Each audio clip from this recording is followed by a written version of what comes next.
But the one I thought I'd start with, it's a bit lighthearted, has to do with the day I came home from the hospital, doped up. Now I understand about the opioid problem. I was like nuts. And they sent to our Upper West Side apartment a lovely young man who was a physical therapist to assess my living situation. I don't know what the hell he was doing there. And this is the poem. Let me get right to it. It's called The Natural World. Nurtured on the subways, I know very little about animal species. Trips to the aquarium and the zoo imparted limited knowledge about the natural world. But yesterday, many years past childhood, I found myself being tested by a physical therapist on a post-surgical home visit. Trained to work with people, replacing worn-out body parts, he asked me how I get in and out of my tub shower. Annoyed, I explain, like a penguin. A penguin, he says? Yes, I say. A penguin now, can we move along? When he leaves, I recall the difference between a penguin and a flamingo, whose bony legs bend backwards. I imagine this young man envisioning me and my new hip with my arms at my sides and little swaddled feet hopping into the deep-sided tub in our pre-war Upper West Side apartment. How amazed he must have been at my apparent agility and striking Darwinian adaptation to the challenges of aging.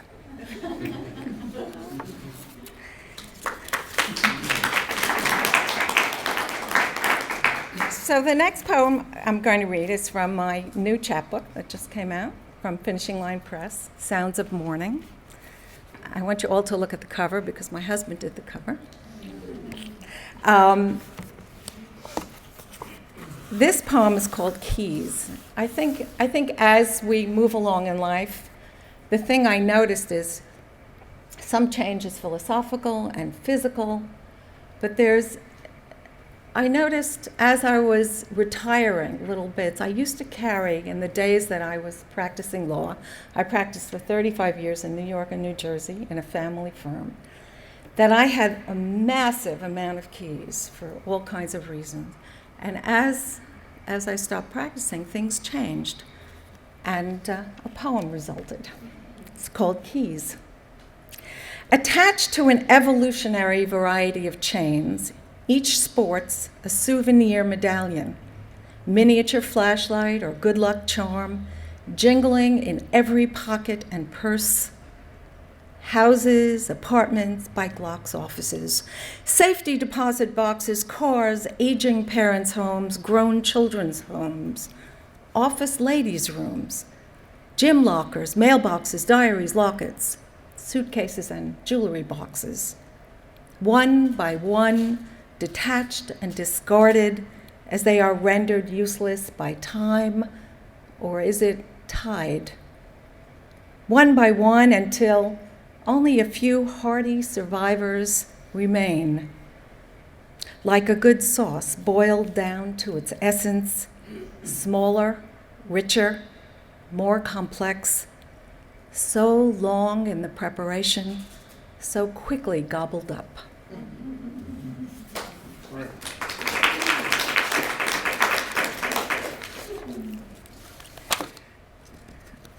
So my practice of law was probably one of the most unusual I have ever heard of, because I practiced with my dad and my two brothers.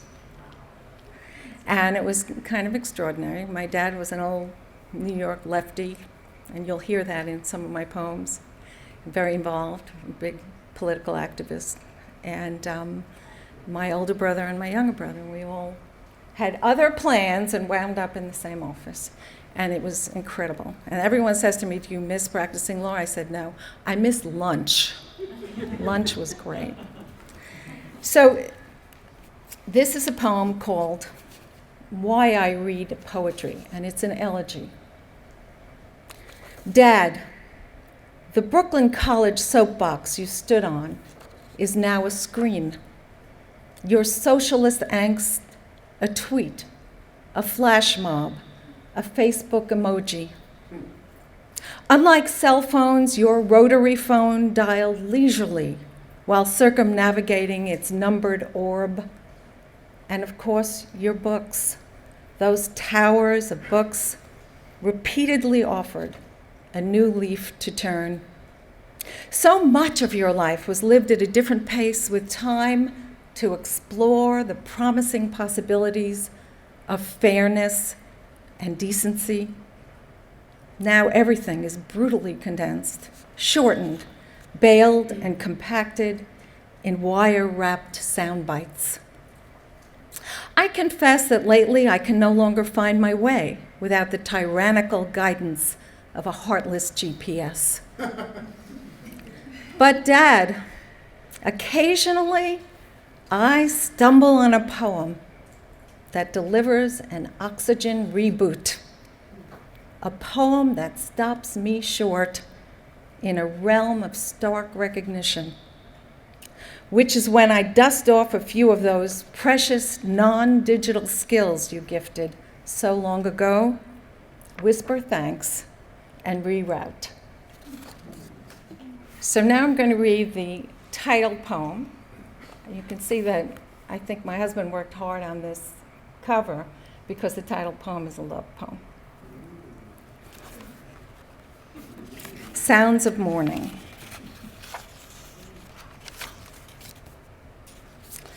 Sleep has infused his brain with energy transformed into words. I watch his mouth moving, his disheveled silvery hair, his familiar faraway look. I try to stay focused while he lectures on theories of black holes, the ninth planet, evolutionary development, how the brain works, religion, politics, and ultimately solutions, not always pretty. Squinting in the pale light of early morning, I silently review our numbers, years behind, years ahead. Our feet touch, rustle the sheets, as he decodes the puzzle of the very earth I simply tread upon. I used to wonder why he shares these early morning rambles with a woman who hasn't read a science book since the 6th grade, until one morning he pauses and says, "Say something." I raise my eyebrows. Why? "I like hearing your voice," he says tenderly.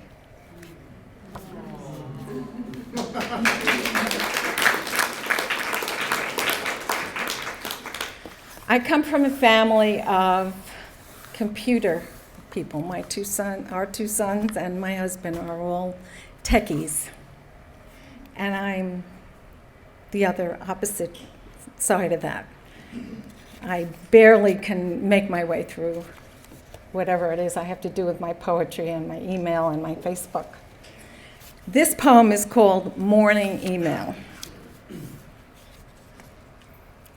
Every morning, I get an email from Canada offering me a larger penis. Canada?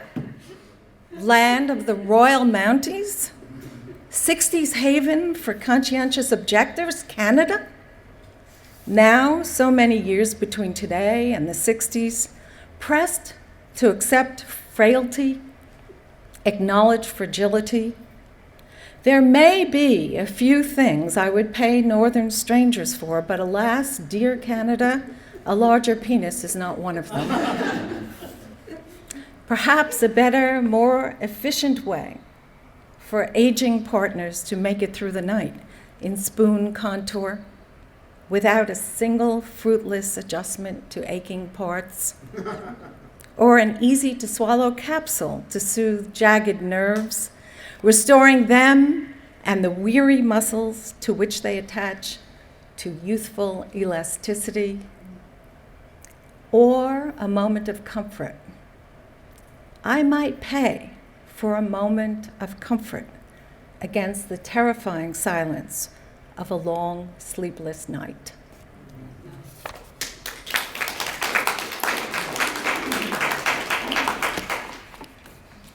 So I've had a lot of fun with this next poem.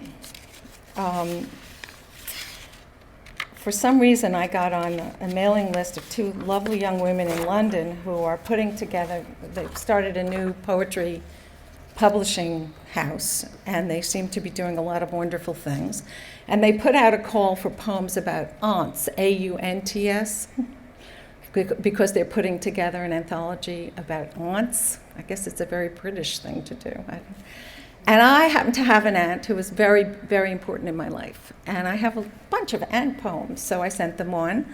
And they took it, and so this poem will be in that anthology in Britain, which I'm looking forward to coming out soon. And then I just got a notice that I had a full-length book accepted, and the title poem is the same one. So this poem is called The Butcher's Diamond. Aunt Frida got the diamond from her lover, the butcher, who refused to marry her because his wife was in an institution. After many ruinous years, she left him and gave the diamond to my mother, Ida. Gentle Ida, who at 20 fell in love with Frida's brother after seeing him raise clenched fists from a soapbox at Brooklyn College, reciting Marxist dicta against the unequal distribution of wealth. Ida, shopkeeper's daughter, unfamiliar with jewels, liberated the little diamond from its ring prison to a thin gold necklace looped around her neck.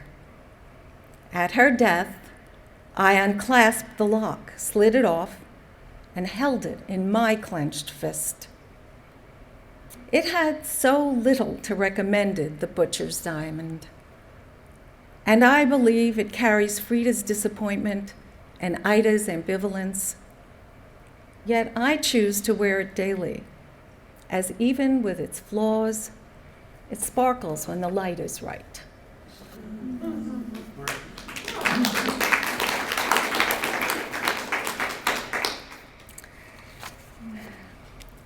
So you've heard that this poem is about one of the first times I went into court as a new lawyer, a baby lawyer.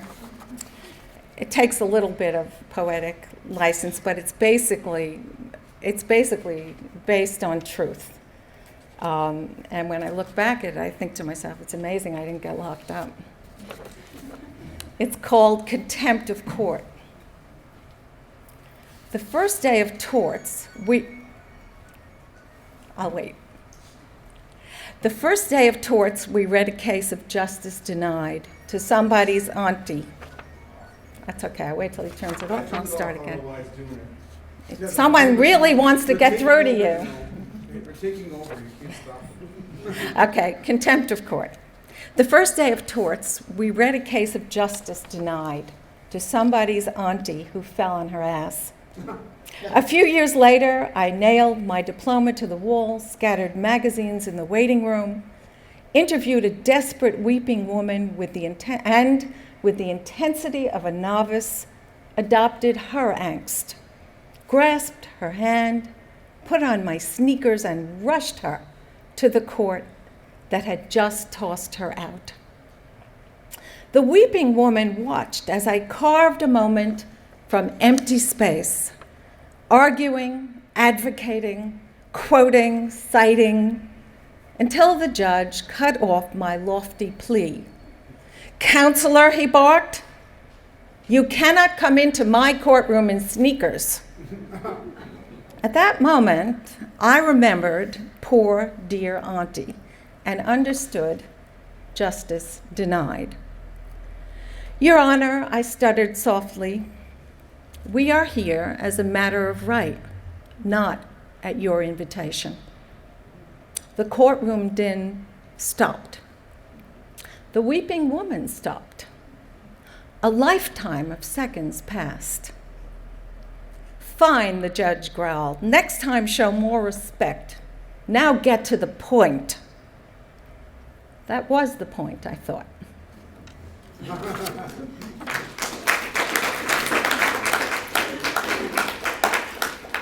So, Phil, I have two more. I lost track. Is that good? Okay. This is a poem I wrote for a friend whose older and dear brother died, and she called me and she said, I just got this phone call and the shock of all of that, and it struck me what we all have ahead of us. And this is called Knit One, Purl Two, and it's dedicated to my friend Sima. You get a call, your brother died. You retreat, bury yourself under fluff of blankets. Tears coat your aging skin, still dead. You begin sharing the news with family, friends, coworkers. They wait for you to orchestrate what follows dead. You need time. Knit one, purl two. Maybe he will walk through that door once more, so you can be 10 or 12 or 15, gifting a scarf you made for him before he left home, leaving you behind. Knit one, purl two. The years you held close the feeling that as long as he was somewhere, you were okay. Now, this very minute, you need him to be somewhere. Cable stitch, twist stitch. Instead, he is dead. You have lost count. Loose strands appear. You pull on one, everything unravels. You crawl out of bed, gripping a single ropey thread. Children, grandchildren, friends call, show up, make noise. That thread is surprisingly elastic. You wrap it around your hand, your head, your spine. It moves easily with you from bed to kitchen, keeps you upright, redefines survival. You drink juice. And then one more. Being the only girl in my family with two brothers, I'm the one who inherited all of my mom's cookbooks and little cards, because she was a cook, better cook than me. And so this is a poem called Remembering Ida. Breathe in her scent. Thumb through food-stained cookbooks. Touch her buttery fingerprints. Remove little notes on more garlic or less wine. Place them in your jewelry box. Safeguard her secrets. It's time to unravel mom's clues. Bow your head to unique holiday offers of sensory overload. Recall family dinners crowded around an orange banquette, curving around a formica table. Kitchen walls strewn with flowered wallpaper, insisting on cheer. Allow a moment to grieve the loss of unconditional love. Pour a nice cup of tea, open the Times online, place the cursor on the world you live in now. Thanks.